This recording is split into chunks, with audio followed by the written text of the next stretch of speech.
Olá pessoal, com vocês, Mestre Kid João Danilo Mandetta. Vou mostrar para vocês uma partida que eu joguei contra o Diego de Berardino, mestre internacional, né? Basicamente é um GM, né? Não, acho que não conseguiu a última norma dele ainda, já está há um tempo tentando, mas já teve rating acima de 2.500, né? Um jogador muito forte. Essa partida foi jogada no torneio de norma em Florianópolis em 2018. Eu fiquei a meio ponto da norma nesse torneio, da norma de MI, né? Eu tenho acho que 5 vezes a meio ponto da minha segunda norma de MI.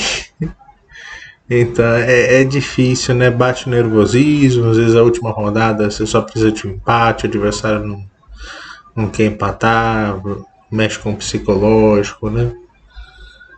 Mas enfim, essa aqui foi a segunda rodada do torneio, né? E eu tava confiante, porque eu tinha acabado de ganhar uma partida do Simon Langday, né? Mestre internacional bem forte também. Acho que ainda vou publicar essa partida no canal também. Tá para as futuras aí que eu quero mostrar, né? E bom, essa partida eu comecei com C4, uma inglesa, né? Eu jogo bastante inglesa, vocês podem ver pelas minhas partidas que eu publico aqui. Jogo o peão da dama também. Às vezes eu começo com C4 e transponho para D4 também. E aqui a gente jogou uma variante, né? Que as pretas, esse lance é bem ambicioso, né?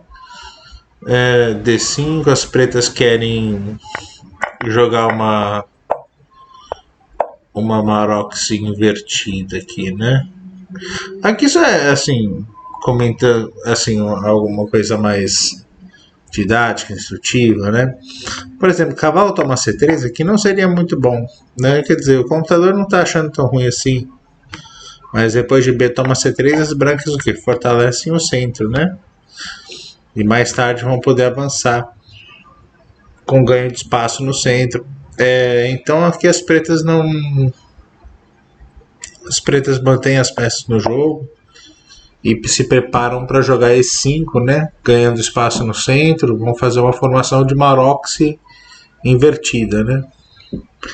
Eu joguei cavalo F3, continuei o desenvolvimento e quando E5, G6 também não é uma possibilidade, mas E5 faz mais sentido, né? E agora A3. Essa é uma ideia que eu peguei do Mihail Marin, né? Do livro dele de repertório de aberturas de inglesa, né?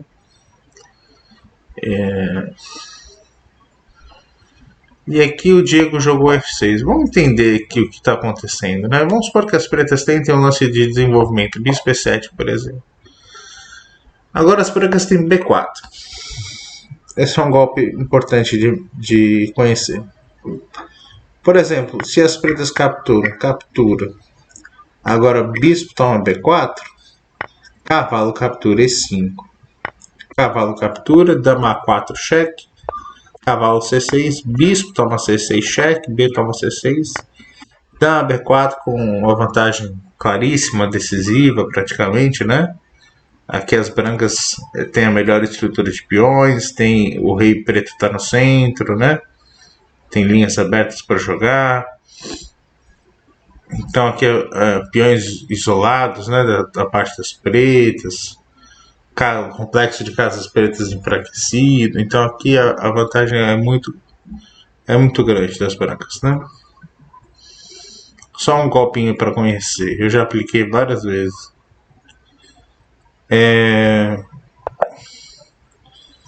Então aqui a jogada do Diego a intenção é defender o ponto E5, né? Agora eu não vou ter mais tão facilmente esse avanço B4, porque o ponto E5 está defendido. Uma outra ideia seria jogar com torre B8 aqui. Porque se eu jogar B4 agora a peça vai estar indiretamente defendida, né? Aqui eu tô perdendo, na verdade, né? Porque agora a torre defende o bispo, né?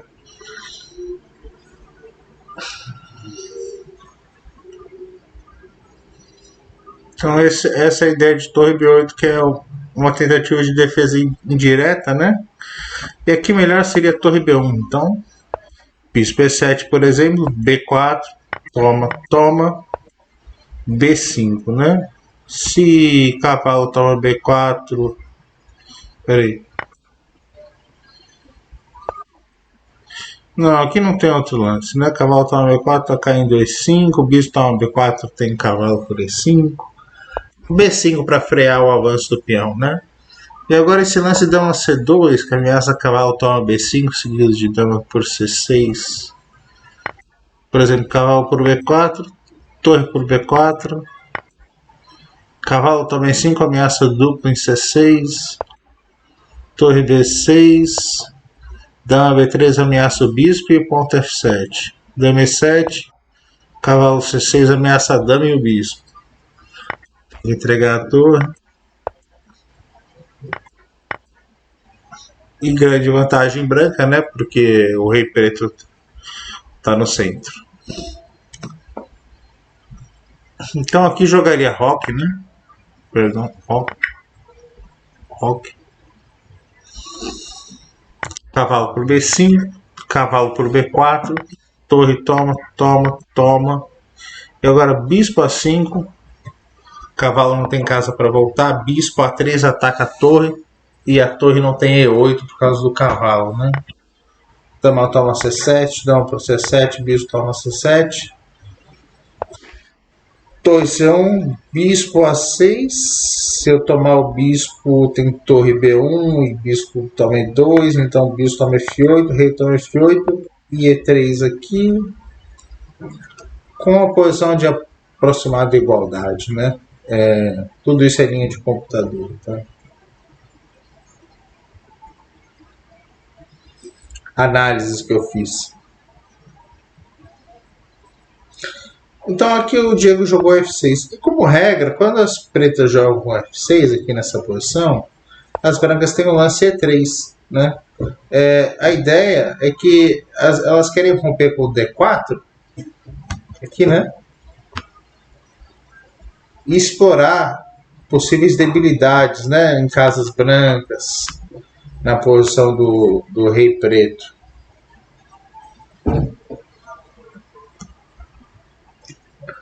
E aqui o Diego jogou bispo E7. Uma possibilidade que eu acho que seria mais chata de enfrentar na partida seria dama D3.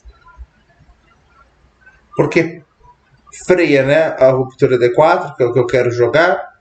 E agora eu analisei essa variante aqui.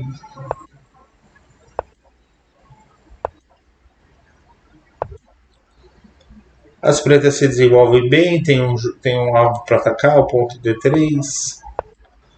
Isso aqui é linha de computador. Toma, toma.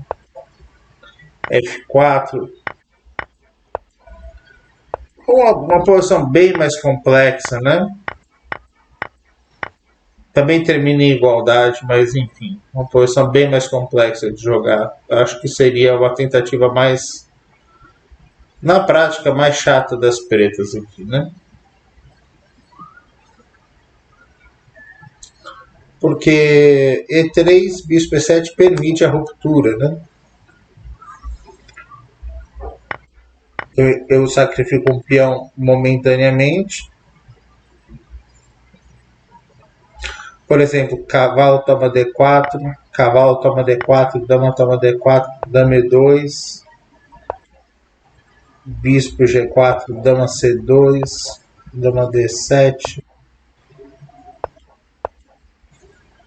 E tem um jogo pelas casas brancas, né? Casas enfraquecidas no campo preto. Então ele capturou de peão aqui, que é mais natural. É agora cavalo E2, estou pronto para recuperar o peão. Cavalo E6 defende. E agora B4, estou pronto para atacar o cavalo que defende o peão e também jogar bispo B2, né? Que é a minha ideia. D3, agora cavalo C1, a casa justa para o cavalo, né? Que ele está pronto para capturar o peão, que agora não pode mais ser defendido. Dama B6, cavalo toma D3. E assim, as pretas começam um contra-jogo imediato no flanco da dama, né? Tentando minar os meus peões nesse flanco. E aqui eu encontrei uma maneira criativa de jogar. Eu joguei cavalo H4, que eu já estou fora da teoria, né? Estamos jogando xadrez. Cavalo H4, eu estou pegando aqui a casa F5, mas mais concretamente eu estou querendo jogar dama H5 e algumas variantes bispo E4, né? Então eu tenho todas essas ameaças. Ele joga a torre D8, cravando o cavalo na dama, mas eu jogo dama H5 mesmo assim. Porque se torre toma D3, bispo E4. Por exemplo, G6, toma, F8, bispo toma D3, com vantagem mais que decisiva, né? Tá caindo F6, tá caindo tudo. Com um grande ataque sobre o rei das pretas, está totalmente desguarnecido.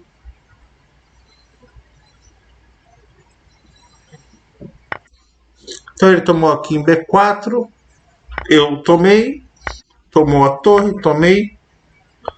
E agora cavalo G5 protege a casa E4 de entrada do bispo, né? Essa é a ideia. Cavalo F4 saindo do ataque, agora eu estou começando a visar a casa D5, isso que é importante, né? A casa D5 é bastante chata. Que eu posso entrar seja com cavalo, seja com bispo. Então ele captura o meu peão defendendo a casa, como está indicado pela seta. E agora bispo C3 ataca o defensor, né? O cavalo defende a casa D5, eu quero remover o cavalo para entrar com uma peça nessa casa. Dama B5, torre D1, lutando não apenas pela coluna, mas aumentando um controle sobre a casa D5, essa é a ideia. Torre toma D1. Aqui ele deixou passar uma possibilidade, cavalo H3, cheque. Mas isso era bem difícil de ver.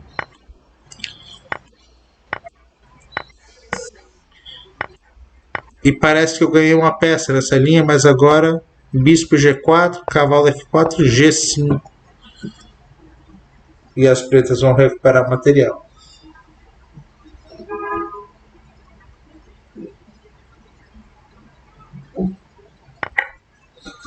Estou por D1, dama toma D1, agora estou reforçando meu controle sobre D5, minhas possibilidades de entrar em D5. Cavalo C6 e finalmente bispo D5 cheque. Cavalo F7, aqui eu já estou com grande vantagem, né? Dama H5. O ataque está muito forte. Dama B1 cheque, rei G2, cavalo D8 se segurando. E agora dama E2 é o lance correto. E quando rei F8, agora, e esse era o momento crítico da partida, né? Foi aqui que eu deixei passar o jogo. Né? E depois eu até tive uma outra oportunidade, mas essa era a mais clara de todas, né? Aqui eu joguei o lance muito ruim, bispo E4, né? Que entrega toda a vantagem. Com bispo A2, aqui nessa posição, vocês vejam bem indicado pelas setinhas, a dama precisa defender a entrada de cavalo na casa G6, né? Eu sacrifico um cavalo e entro com outro. A dama precisaria de uma casa nessa diagonal, né, para continuar defendendo o G6. Ela não tem, todas as casas estão controladas, como marcado pelas setas, e ela também não tem uma casa para defender o bispo G7, né? Por exemplo, a casa B4 está controlada, né? Então ela não consegue sustentar a posição aqui, defender a ameaça de entrada de cavalo G6, né? É que eu ganharia, né? Com o bispo A2 eu acho que ele tem que abandonar depois desse lance, né? Em vez disso eu jogo no apuro de tempo esse lance muito com o bispo E4. Minha ideia era essa. E agora depois de cavalo E6.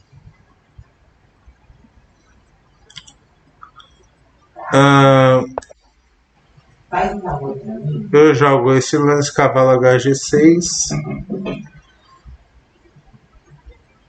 Aqui eu tenho cavalo HG6, rei E8, cavalo toma E7, rei toma E7, bispo C2, o bispo é intocável devido a cavalo D5, dama A2, e agora bispo B4, cheque, rei E8, cavalo H5, com vantagem decisiva também, outra oportunidade que eu deixei passar, mas essa aqui era um pouco mais difícil de ver, né?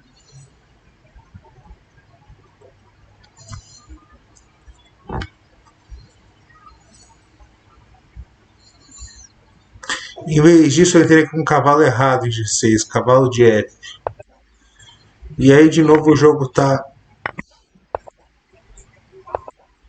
parejo,